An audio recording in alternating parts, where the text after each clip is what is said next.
Hello everyone, welcome back to my channel. मैं आपका दोस्त और host Saurabh Trivedi, currently working as a deputy manager in GICD and also in XTCS sir.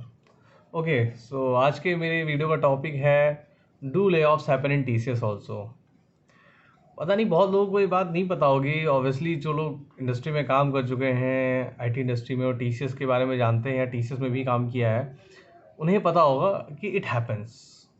मतलब बहुत high level पे नहीं होता, बहुत ज़्यादा नंबरों में नहीं होता, इसलिए ना न्यूज़ में आता है ना इतना पता चलता, but a small proportion it happens. Layoff से इंडस्ट्री बच नहीं सकती, even though TCS claims it, but कम हाइक दे के एंड ऑल, बट ऐसा नहीं कि पूरी तरह से सेफ है। केसेस ऐसे हैं, बहुत पास केसेस ऐसे हुए हैं जहाँ पे लोगों को निकाला गया है। मुझे एक अच्छा सा केस याद है, एकदम अपने टाइम पे भी एक प्रेग्नेंट लेडी थी, सी जॉइंट बैक, और उसको बोला था पुट अप योर पेपर्स। ऐसा होता है, प्रमोशन नहीं दिया उस टाइम पे, by the time she was due her pregnancy के टाइम पे लीव पे थी, मैटरनिटी लीव पे, उसको प्रमोशन नहीं मिला। ये सब होता है, इवन इन टीसीएस में भी होता है। हाँ, रेशियो कम है, प्रपोर्शन कम है, इसलिए इतना मार्केट में हाईलाइट नहीं होता या पता नहीं चलता है। लेकिन हाँ, आप जब इंडस्ट्री में काम करोगे और लोगों से इंटरेक्ट करोगे या एक सर्टेन टाइम दे दोगे, मिलोगे, तो आपको पता चलेगा। ऐसे कई केसेस हैं जो टीचर्स में थे, फिर कुछ सब सर्कमस्टेंसेस रहे, उन्हें बोला गया, उन्होंने छोड़ा, फिर उन्होंने दूसरी फर्म्स ज्वाइन की, और फिर वो विद द टाइम, ऐसा तो है नहीं कि कैसी गाड़ी रुक जाती है उससे, लेकिन होता है, टीसीएस में भी ले ऑफ्स होते हैं, बहुत कम प्रोपोर्शन में होते हैं। तो ये मत सोचो कि जैसे मतलब बहुत लोग सोच के टीसीएस में बने रहते हैं या टिके रहते हैं कि टीसीएस जॉब बहुत सिक्योर है।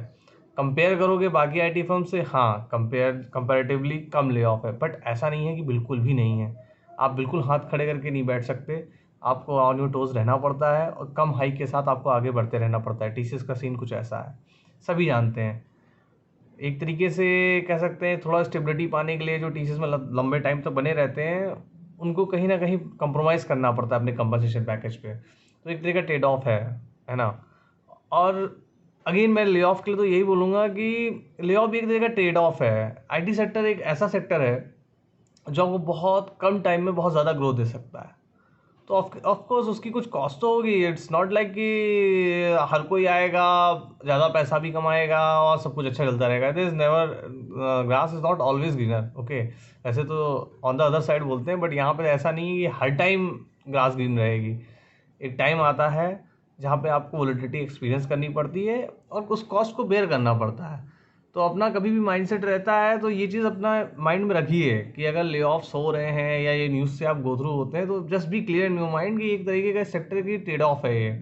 तो अगर लाइफ में कम टाइम में ज़्यादा आगे जाना है और खुद को अपडेटेड रखना है, एक ऐसा एनवायरनमेंट चाहिए, तो आईटी सेक्टर बहुत अच्छी जगह है। ये आपको बहुत कम टाइम में बहुत आगे पहुंचा देगी। आप एक अच्छी सेविंग क्रिएट कर सकते हो। देन आप जब एक बार अच्छा सेविंग, अच्छा बैंक अकाउंट क्रिएट हो जाता है, तो फिर डरने का कुछ रह नहीं जाता है, बल्कि आप और एवेन्यूज़ और बाकी सब सोचना शुरू कर देते हैं।